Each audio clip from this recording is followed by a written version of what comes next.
Guys, नमस्ते from Gurgaon में आपका स्वागत है। दोस्तों, मैं आ गई हूँ आज आपके सामने अपने वीडियो का सेकंड पार्ट लेके। जैसे कि मैंने आपको अपनी पहली वीडियो में प्रॉमिस किया था, तो जिन लोगों ने मेरी पहली वीडियो नहीं देखी है तो मैं अपनी वीडियो का लिंक डिस्क्रिप्शन बॉक्स में डाल रही हूँ। फटाफट जाके वो वीडियो देखिए। उसमें मैंने 3 एस्पेक्ट कवर किए हैं।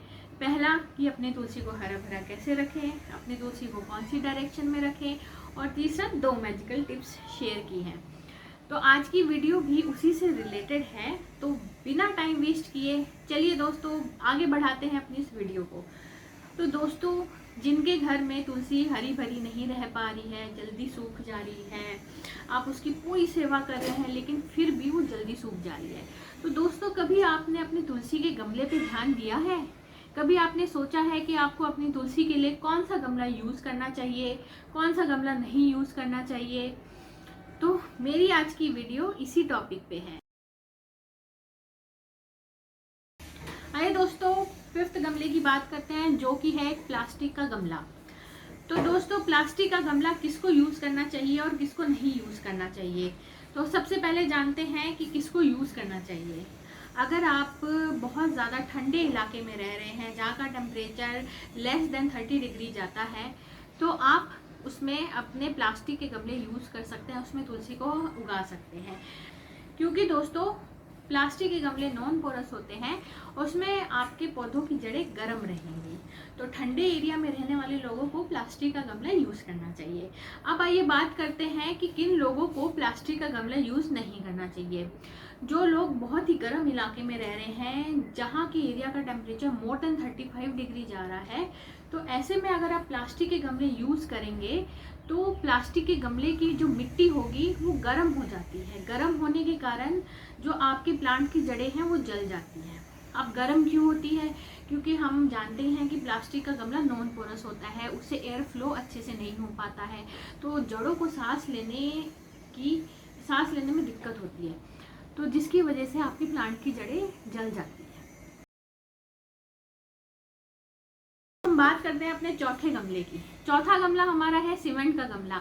अब किसको सीमेंट का गमला यूज़ करना चाहिए और किसको नहीं यूज़ करना चाहिए? तो सबसे पहले हम जानते हैं कि किसको नहीं यूज़ करना चाहिए। अगर दोस्तों आपने अपने सीमेंट के गमले पे प्लास्टिक पेंट किया हुआ है, तो ऐसे में आप वो गमला यूज़ मत करो अपनी तुलसी को लगाने के लिए। रीज़न ये है कि जो सीमेंट के गमले होते हैं उनमें पोर्स होते हैं, जिसकी वजह से एयर फ्लो अच्छा मेंटेन हो पाता है और प्लांट की जड़ों को अच्छी एयर मिल पाती है, ऑक्सीजन अच्छी मिल पाती है, तो प्लांट आपका अच्छे से ग्रो करता है, अच्छे से ब्रीथ कर पाता है। अगर आप उस पर प्लास्टिक पेंट कर देते हैं तो उसके वो पोर्स बंद हो जाते हैं, तो जिससे प्लांट अच्छे से ब्रीथ नहीं कर पाता है। और दूसरी बात की बात करते हैं कि इसमें सीमेंट के गमलों में बहुत ज़्यादा लाइम कंटेंट होता है, जो कि आपके प्लांट के लिए बहुत ही ज़्यादा हानिकारक है। अगर मान लो आप सीधा मार्केट से ला के उसमें सीधा अपना तुलसी का प्लांट उगा रहे हो, तो ऐसे लोगों को भी सीमेंट के गमले नहीं यूज़ करने चाहिए। चलिए अब बात करते हैं कि किन लोगों को सीमेंट के गमले यूज़ करने चाहिए। तो दोस्तों, अगर आप अपने सीमेंट के गमला लेके आए हो और उसमें अपने प्लांट को उगा रहे हो और आप प्लास्टिक पेंट नहीं यूज़ कर रहे हो, तो आप ऐसे गमले यूज़ कर सकते हो। अगर मान लो आपके सीमेंट के गमलों को आप चाहते हैं कि बहुत सुंदर दिखे, तो आप उस पर चॉकबोर्ड पेंट का यूज़ कर सकते हैं। आप प्लास्टिक पेंट का यूज़ करने से बचें। और दूसरा ये है कि आप अपने गमले को लेके आ रहे हैं, सीमेंट के गमले को, तो आप कोशिश कीजिए कि आप अपने सीमेंट के गमलों को कम से कम 2 दिन एक पानी के टब में डुबा के रखें, जिससे उसका जो लाइम कंटेंट है वो वॉश ऑफ हो जाएगा और आपके प्लांट को कोई भी हार्म नहीं पहुंचेगा। तो ऐसे लोग अपनी तुलसी को गमले में लगा सकते हैं।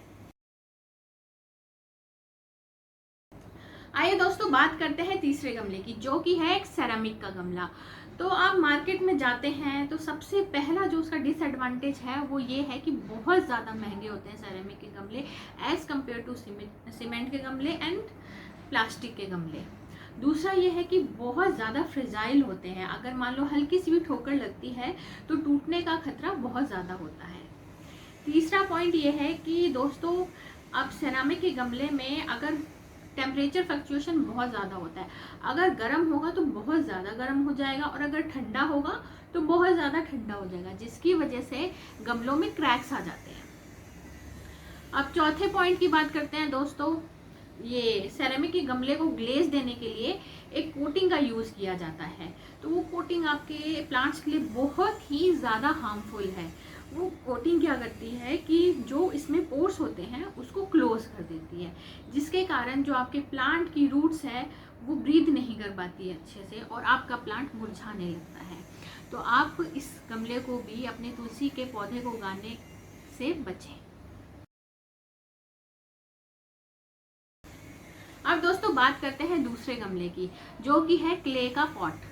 तो आप क्ले के गमले में अपने तुलसी के प्लांट को आराम से लगा सकते हैं। मान लो जो लोग गर्म एरिया में रह रहे हैं तो क्ले के पॉट में बहुत ज़्यादा पोर्स होते हैं, तो एयर फ्लो मेंटेन करता है। तो मान लो आप गर्म जगह में हैं, आपने अपना प्लांट क्ले पॉट में लगाया है, तो वो आपके प्लांट के जड़ों को ठंडा रखेगा, तो उसे सूखने नहीं देगा, उसे मुरझाने नहीं देगा।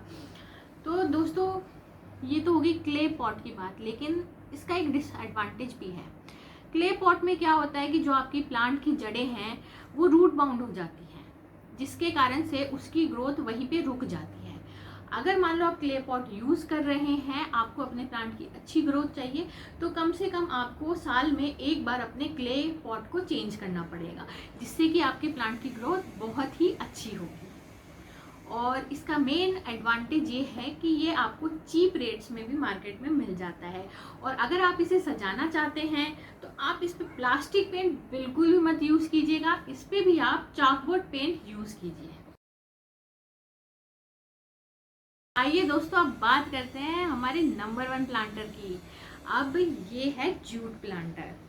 आप अपने प्लांट को अगर जूट के प्लांटर में लगाएंगे, जिसे हम बोरी भी कहते हैं, तो आपका प्लांट एकदम हरा भरा रहेगा। आपको किसी चीज़ की टेंशन लेने की ज़रूरत ही नहीं है। अगर आप ओवर वाटरिंग करेंगे तो इसमें बहुत ज़्यादा पोर्स होते हैं और जो एक्सेस वाटर है वो वॉश ऑफ हो जाता है। दूसरा ये होता है कि इसमें बहुत पोर्स होते हैं, जिसकी वजह से आपके प्लांट की जो जड़ें हैं वो अच्छे से ब्रीथ कर पाती है और प्लांट आपका बहुत ही अच्छे से ग्रो कर पाता है। तो ये तो इसके एडवांटेज हो गए दोस्तों। अब साथ में आते हैं इसके डिसएडवांटेज।